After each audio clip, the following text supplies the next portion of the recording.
can pull, and the waistband will pop open an extra couple of inches in the middle of your meal.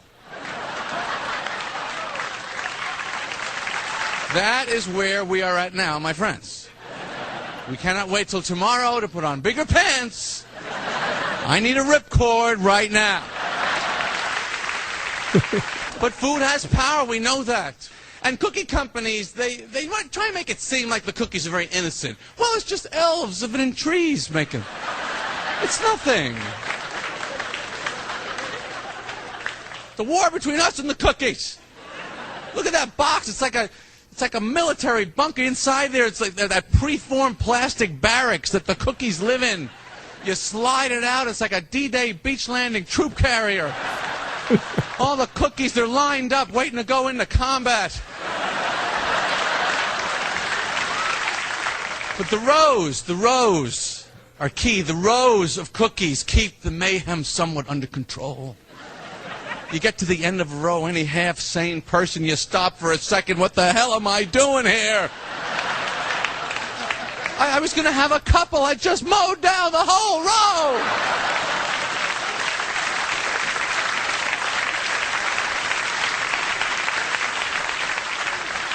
I was lucky to walk away from those cookies.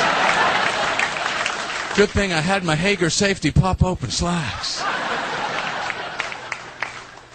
It is difficult to know when to stop, and that is why I try and reserve my gluttony for the big occasions, like Easter, Christmas, Thanksgiving, and Saturdays. Do you do that, Funkhauser? You try and eat healthy during the week and then go F it during the weekend? Negator. You just eat like crap all week long? I open the fridge and close the fridge on a regular basis. Uh-huh. Every quarter hour, probably. Snacky. Snacky. Yeah.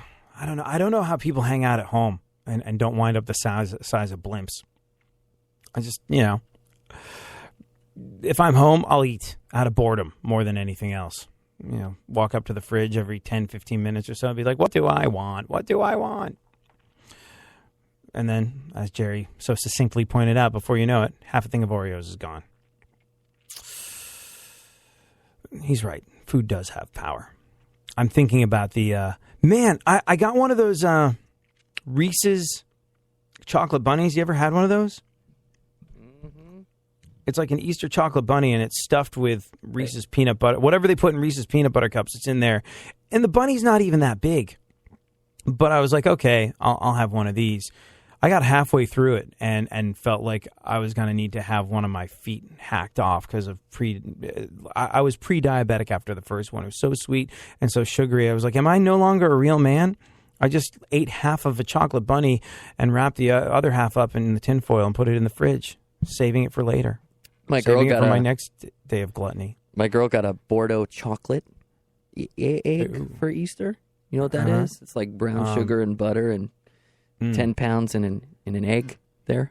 Wait, 10 pounds? Well, if you eat it in one take, I think it'll give you 10 pounds. It's just a ball of sugar.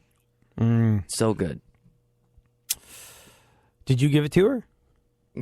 You mean the egg? Yeah. No, that was a gift from the Easter Bunny. Oh, okay. Right. Mm-hmm. The dentist. Yeah, the dentist must love Easter.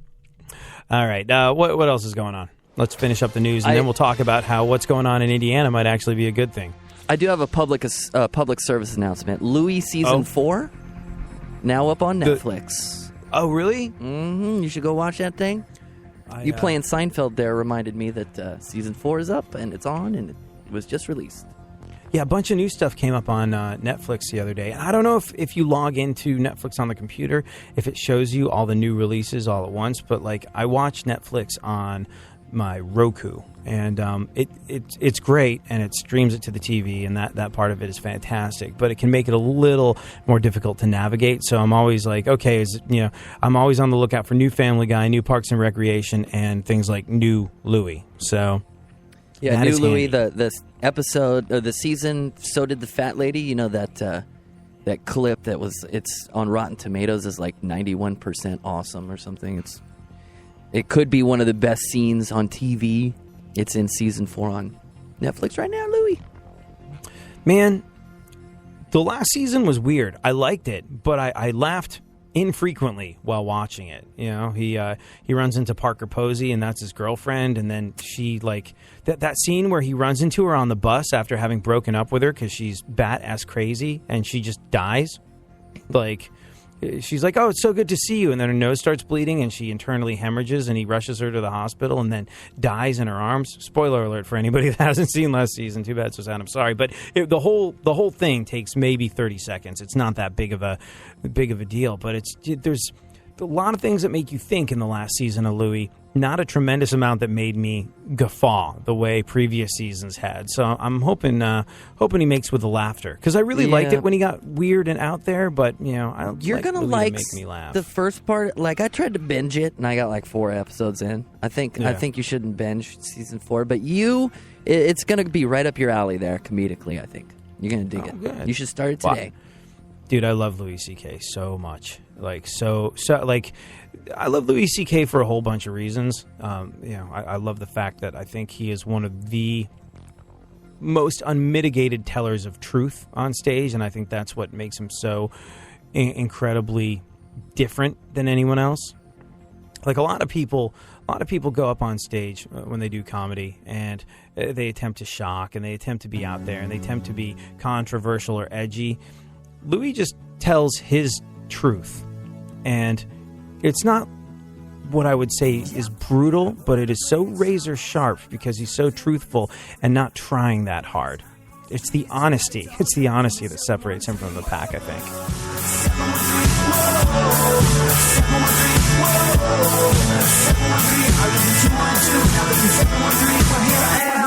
With the H-Town jam, came to the city with a master plan. H-Town is my home wherever I'm at home. I return to the land of the Astrodome. People who like ice by TV Johnny treat you the same if you don't got money. Don't hardly ever gonna look at you funny. 8 days out of 10, it is always sunny. 7 to the 1, 1 to the 2. Come on, everybody, rep the city for me. 7 to the 1, 1 to the 3. Come on, everybody, rep the city for me. Whoa, 713, whoa, 713, whoa, 713. I live in 212, now live in 713, whoa, 713, whoa, 713, whoa, 713. I live in 212, now live in 713. Well, it's a punk-ass kid from the 212. From New York City, so gritty, I'm steady coming at you. But I got that south in my mouth, I emigrated, I made it. And in the H I can shine, in NYC I was faded. New York to H-Town is a move I made. East Coast to Third Coast, and I'm glad I stayed. New York, that's where all my dues were paid. But now in H-Town, I got it made. 7 to the 1, 1 to the 2. Come on, everybody, rep the city for me. 7 to the 1, 1 to the 2. Come on, everybody, rep the city for me. Whoa, 713, whoa, 713, whoa, 713. I live in 212, I live in 713, whoa, 713, whoa, 713, whoa, 713. I live in 212, I live in 713, whoa.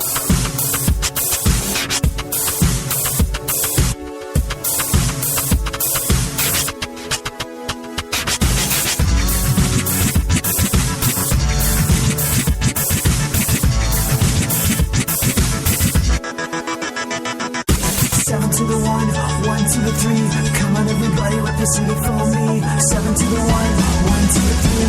Come on, everybody, rep the city for me. Delivering fascinating subjects, interesting talk, and boobs and fart jokes. AD on iHeartRadio. Yeah, oh, let's go. Talking that mess, better act like you know. Oh, let's go tonight. Walk away, punk, yeah, bitch. That's right, I know this. You're nothing but a punk, bitch. You're nothing but a punk, bitch. So walk away, yeah, yeah. All right, then, Funkhauser, let us roll through what remains of the news. Oh, and it's so spicy today. A group of flight attendants are furious at Nicole Kidman because she appeared in ads for an airline accused of treating women poorly. Ah. Wait, hold on. Flight attendants are mad at her, or women are mad at her? A group of flight attendants.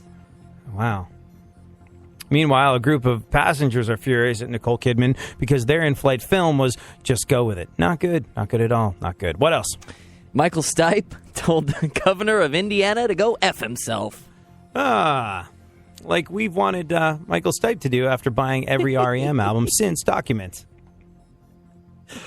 We both have the same exhale for REM, though. yeah. It's just there's another REM. One. Yeah. Are they done? Like they announced breaking up, but like I kind of feel like they're threatening to get back in the game at some point. We're gonna have reunion tours and 30-year revival tours. They're gonna be in our lives forever. They got to get bored. Well, it seems like Michael Stipe's getting bored. Yeah. What else is he doing besides taking pot shots at the governor of Indiana? I don't know, collecting 3-cent checks on Spotify payouts. You know what? I actually got a check from Spotify the other day, and people are bitching about it.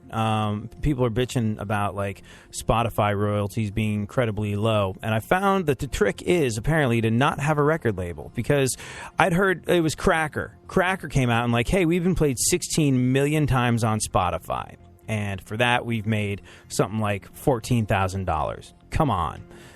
Think of the ad revenue they're generating off of that. It's just not cool. Think of the subscribers. No, it's not cool. And they make a valid point. But I got a check off of Spotify, which is nothing to write home about, but neither is my number of plays. And I was like, proportionally speaking, this seems like I'm on a track to out-earn Cracker if I were to get those 16 million spins. And I talked to a buddy of mine in management and record labels, and he was just like, yeah, you don't have a label. Because labels make these big sweeping deals with people like Spotify, and the artists get nothing. He was like, so people are very quick to blame Spotify, but if you're an independent artist, it can actually be really good for you. If you don't have a record label, it can be really good for you. So everyone's turning around blaming Spotify, being like those evil Swedes at Spotify are ruining it for artists everywhere. Spotify, a Swedish company, in case you did not know. And as it turns out, the record label types were like, yeah, you're screwing our artists over. No, it's the record labels. They play their part in screwing the artists over. They just don't catch the heat for it the way Spotify is at the moment. It's an interesting one, at least as best as I can understand. What else? Paris Jackson has a boyfriend. Who is Paris Jackson? Michael Jackson's daughter. Oh, Paris Jackson. She says he reminds her of her dad. Whoever the hell that is. Because, just the genetic similarities are non-existent. That joke could be taken two different ways. Right. He reminds me of your dad. Yeah. Ooh. That's ignorant. That's it. I don't understand. It's ignorant. Jesus juice, anyone? How's Michael Jackson similar to a plastic bag? Or how is Michael Jackson similar to a polythene bag? One's plastic and harmful to children. The other one's Michael Jackson. Wow, I got everything about that joke wrong. Yeah, that's okay. I got the gist of it. Hey, that's ignorant. It's a beautiful thing. I haven't told that joke since Michael Jackson was alive, so we're going back a bit of a ways. What else? Ace Frehley. He says quitting Kiss saved his life. For more on Ace Frehley, former guitar player Kiss, ask Ace Frehley. I don't give a crap. He's probably playing a Kiss pinball machine somewhere right now. He's probably serving up delicious tacos at Del Taco on the corner of Hollywood and Vine. Yeah, quitting Kiss saved my life. That's really nice, dude, but you forgot the special sauce on this one. Come on. It's not going to assistant manage itself. Let's get moving. What else? Tiger Woods, who I just read that he's out of the top 100 golfers this year for the first time ever. Yeah. He will play in the Masters. So, good news for golf fans. Better news for hookers. What else? I meet you at the ninth hole. Yeah. Oh, there's so many jokes involving strokes and holes in ones and things of that nature that it's just, comedically, it's a very good idea for a Tiger to play golf as long as he can. Although I hear, he had all sorts of back problems and back surgery, and that's taken him out of the game. But what's interesting is his physical decline coincided perfectly with the decline of his marriage and his shiny untarnishable public reputation and all of the above. And I have to imagine that